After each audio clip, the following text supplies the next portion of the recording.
Hi everybody, this is Hot Wheels Collector 08, and today we will be taking a look at the newly arrived 2022 TWR Hiro, and we'll be checking him out right here on Hot Wheels Collector 08.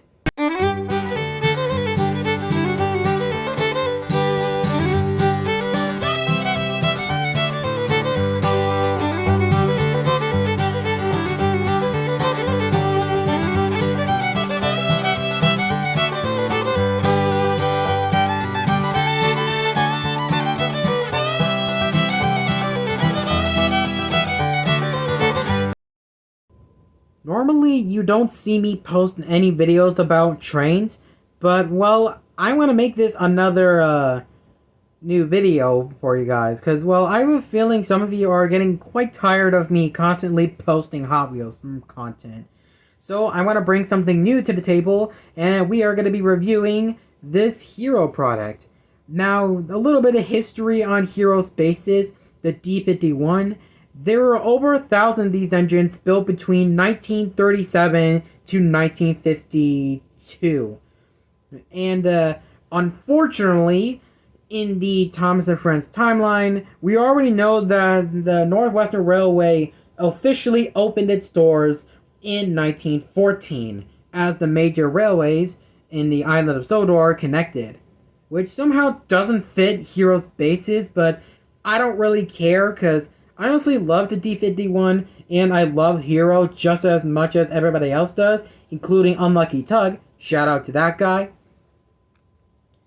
Oops, sorry about that. And we are actually going to be taking a closer look at him. Instead of just rambling around, now let's talk about Hiro's character. Hiro made his debut in the 2009 movie Hero of the Rails, which is the first ever full CGI Thomas product of the time. Unfortunately, though, even though he's appeared in multiple episodes, his final ever official appearance in the actual 24 seasons of the show is in the Wubba episode called Kenji Rides Again. And, well, I don't want to spoil the episode for you. Let's just say Hiro actually leaves for the final ever time. Now, interestingly, TWR 22 already has a Kenji as well. I might end up picking that one up as well, but I want to make my own take on that episode. However, right now, I would like to showcase this Hiro, and I want to showcase the best, the worst, and the overall opinions of it. By the way, here's a bit of a little story I would like to tell you guys. A few weeks ago, I was looking through eBay and Amazon, and I noticed a Hiro in box can go up to $36 to $50. And the reason how I was able to pick this one up, because someone on eBay was selling it off for $15, and I thought that was a perfect deal. So I bought it, and it just arrived now. And thankfully, it was in relatively good condition, minus a couple scratches here and there, mostly on the locomotive, not on the tender though. The tender is in perfect condition, which is honestly relatively rare for most loose items on eBay to be in perfect condition, such as this tender right here. Now, up in the front, you may notice some nicks and scratches right there. I did not do this. This is actually from the seller, who I think wanted to get rid of this, I believe. Mostly because this line isn't as fully loved as the original TWR line, which got discontinued in 2017. And right here is the front buffer beam, which doesn't have the knuckle coupler on the front or even painted on there. Most likely because, well, it's going to be hard to translate that in Wind Railway. And plus, it's going to look like a black square if it's printed on there. Up here is a little detail, and those are actually, this is actually a handrail on the front of the locomotive. And also right here is a front magnet, so you can connect to any other engine if you want to double head him or if you want him to shunt some things. Now, besides that, it's a pretty overall solid model so far. As for Hiro's face, it is actually 2D, just like all engines go, but unlike AEG, it actually gives off this this more 2D slash 3D hybrid style that I really like about these TWR22 characters and engines, and including the engines themselves, especially Hiro. He has a really nice gentle smile right here, and also the eyes are literally printed on there perfectly, along with the detail of the headlamp, which interestingly is actually molded onto the face, not molded onto onto the smoke box. Speaking of the smoke box, well, up on the smoke box, there are the smoke deflectors, which actually has Hiro's gold nameplate printed on there. Obviously, the nameplates can't be a separate piece because it's gonna bulge out. So, I believe what Fisher Price did is a really nice choice. Also, right here, here's the funnel, along with, I believe that's an additional water tank or something. I don't really know. I mean, yeah, well, again, this is very accurate to the actual Hiro model. And moving on to the boiler, we have these gold stripes going around the boiler, along with these gold handrails that, again, printed on there because they don't want it to bulge out like a sore thumb. On this, right here on the boiler, there's the very long dome, which, unlike most engines who have, well, very short, stumpy domes, such as Thomas and Percy, and most of my other engines as well. But Hiro's here is a really unique case. I mean, Hiro's original TWR model from 2009 to 2017 already has this this dome right here, but I don't really know, because I don't really own the original version of Hiro from 2017 or 2009. Right here we have some of the pipelines, and I believe some of the lining. I'm not sure if this is correct, if I'm gonna say this correctly, but some of these lining is actually the side rods where Hiro's is supposed to go, and right here is his cylinder, which includes the valve. Yep, this is a better look of the decals right here. And right here we have a glowing firebox, which is relatively very cool, honestly. I mean,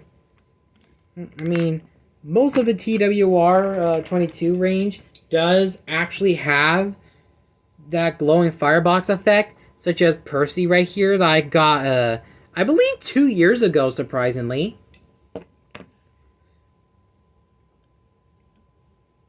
Now, the only problem I have with this Hiro model are the wheels. In case you don't know, the D51s are actually 282 Mikados, not 460 10-wheelers, and not even 462 Pacifics. But here he is depicted as a 10-wheeler. I mean, Rebecca has that problem.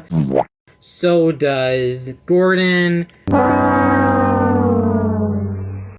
But the only engine that has this wheel arrangement that's actually perfect is Henry. And besides Henry, the rest of the larger engines are a bit of either a letdown or an upgrade. I mean, this is an upgrade from the original TWR locomotives, but if I'm honest, they're not really perfect. I mean, yeah, the face is still very cool, but the flaws I can see here are the molded headlamp that's not colored in gold, the inaccurate wheel arrangement.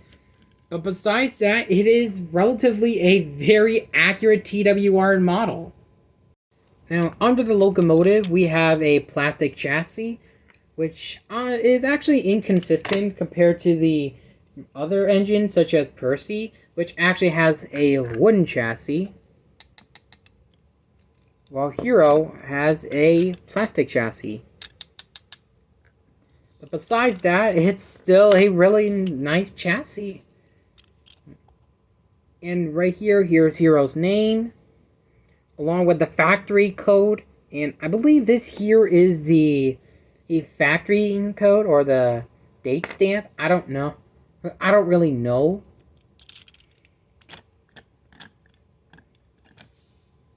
Now, let's move along to the tender. The tender here is very simple. It's just a wooden block with a slope in the back. And obviously, here's Hiro's iconic number 51, which is a reference to the class of locomotives he's based on, the Japanese National Railways D51. This tender has 6 wheels. And on the chassis, here's Hiro's tender. Along with, I believe it's another date stamp. I don't know. Oh, come on, focus. I believe right here is another date stamp. I don't know.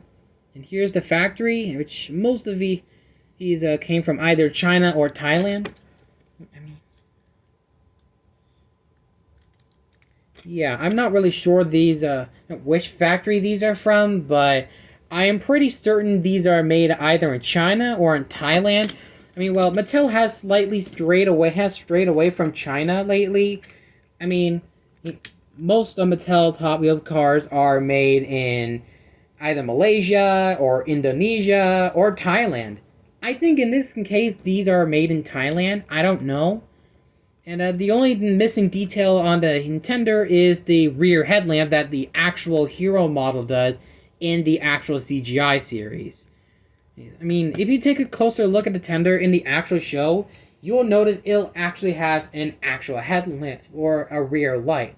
This is very common for most Japanese locomotives because when they're going reverse at night, they have to have the light in the back in order for them to see. I don't think that's a design. I don't think the rear headlight is a design choice. More, it's a federal law of Japan, mainly in Japanese locomotives. But besides that, let's just talk about Heroes. Now, before we start comparing the locomotive and the tender with the other engines I have in my collection, I would like to point out some of the flaws. Firstly, the headlamp is, of course, molded onto the face, and it's not molded onto the smoke box, which is understandable, because, I mean, putting something small like a headlamp could make it easily fragile and make it fall off.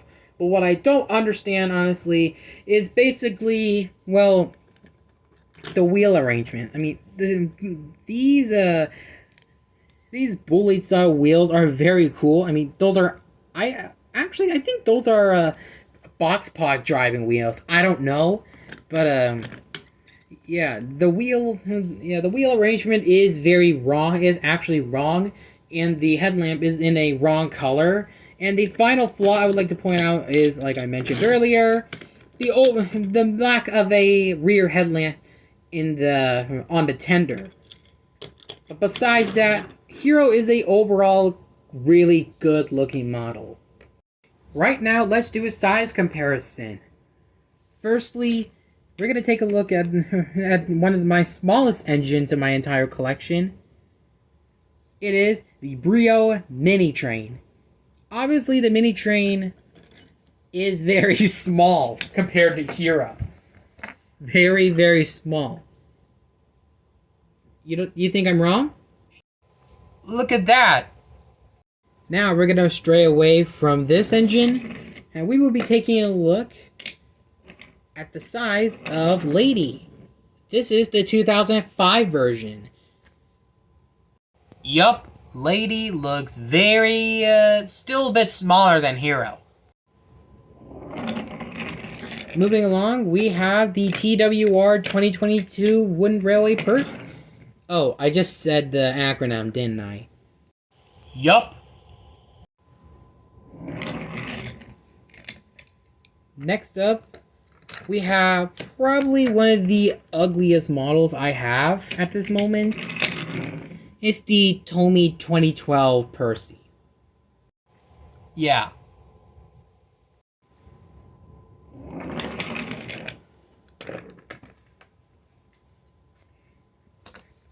Alright.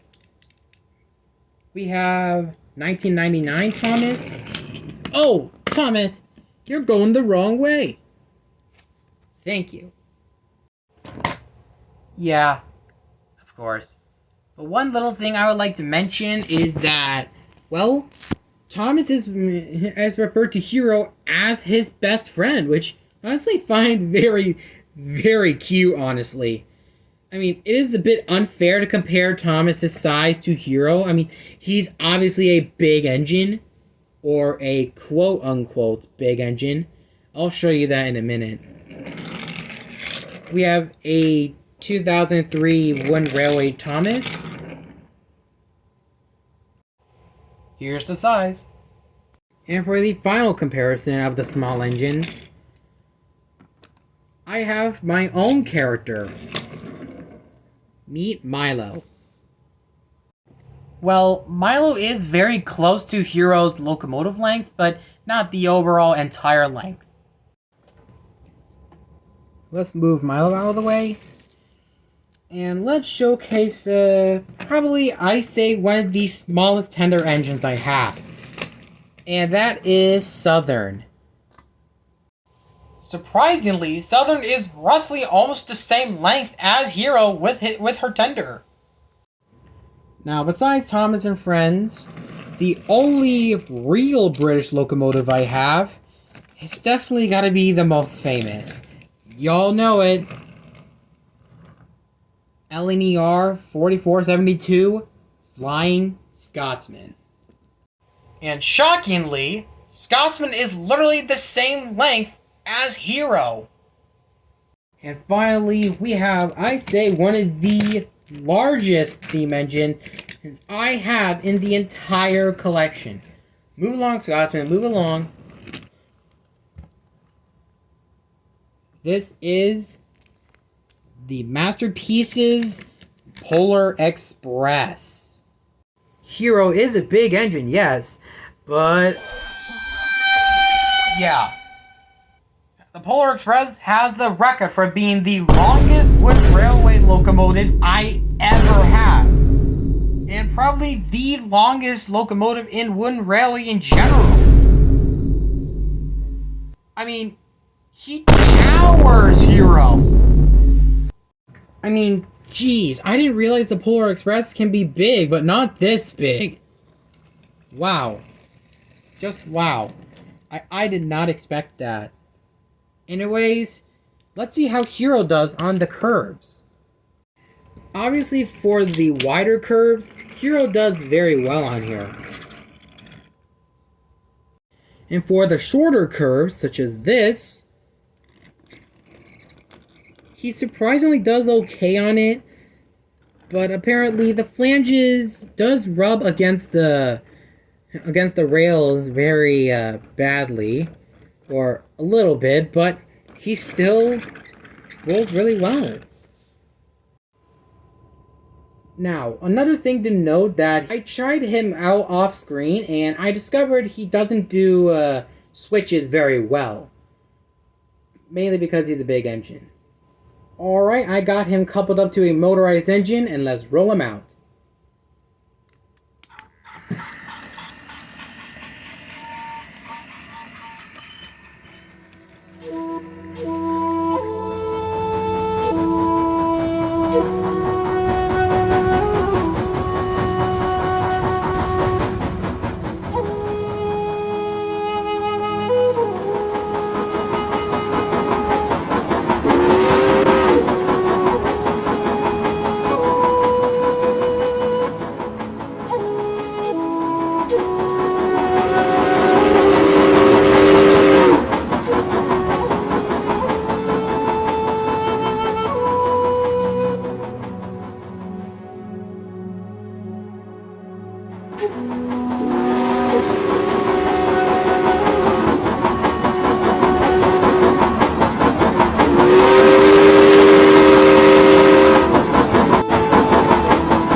Alright, that's going to wrap up the review of the 2022 TWR Hiro.